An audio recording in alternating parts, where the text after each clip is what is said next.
Hello friends नमस्ते। घणीवार एवुं थाय छे के आपणे रसगुल्ला के गुलाबजांबू बनाया होय एनी चासणी वधी जती होय छे।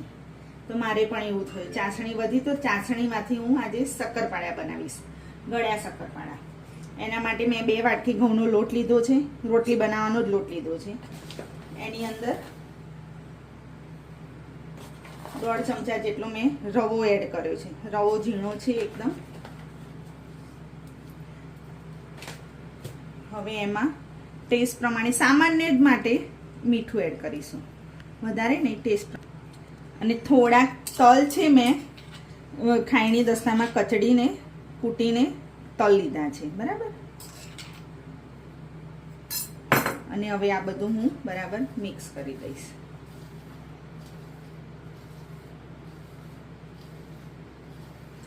મિક્સ થઈ ગયું છે। હવે હું મોણ એડ કરીશ। ચાસણી તૈયાર હોય છે ને તો એના માટે મોણ આપણે વધારે પડતું નાખવાનું નથી હોતું। તેલનું મોણ લઈશ, 2 થી 3 ચમચી જેટલું તેલનું મોણ લીધું છે। બધું બરાબર મિક્સ થઈ જશે પછી આપણે લોટ બાંધીશું।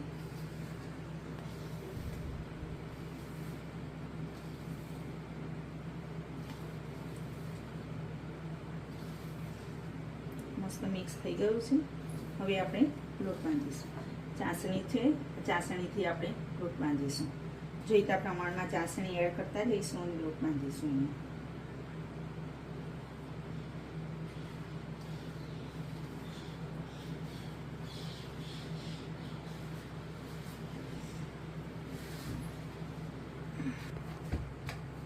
ફ્રેન્ડ્સ આપણો લોટ બંધાઈ ગયો છે મસ્ત। જો આવો ટાઈટ લોટ, કડક લોટ બાંધવાનો છે, ઢીલો લોટ નથી બાંધવાનો। હવે આને 10 મિનિટ આપણે રેસ્ટ આપી દઈશું।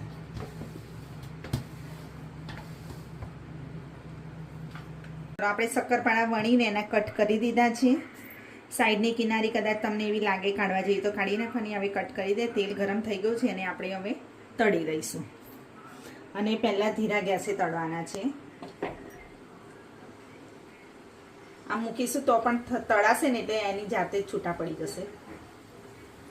અને ક્રિસ્પી થાય ત્યાં સુધી તળવાના છે।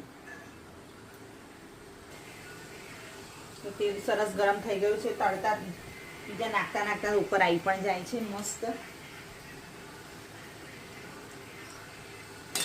એની જાતે ઉપર આવે છે, એને કંઈ કરવું પડતું નથી। જો મસ્ત ગોલ્ડન બ્રાઉન થઈ ગયા છે। હવે એને આપણે બહાર કાઢી લઈશું। થોડું કામ નિતારી દઈશું એટલે તેલ પણ નીકળી જશે। થઈ ગયા છે ને કડક, એકદમ મસ્ત અવાજ આવે છે।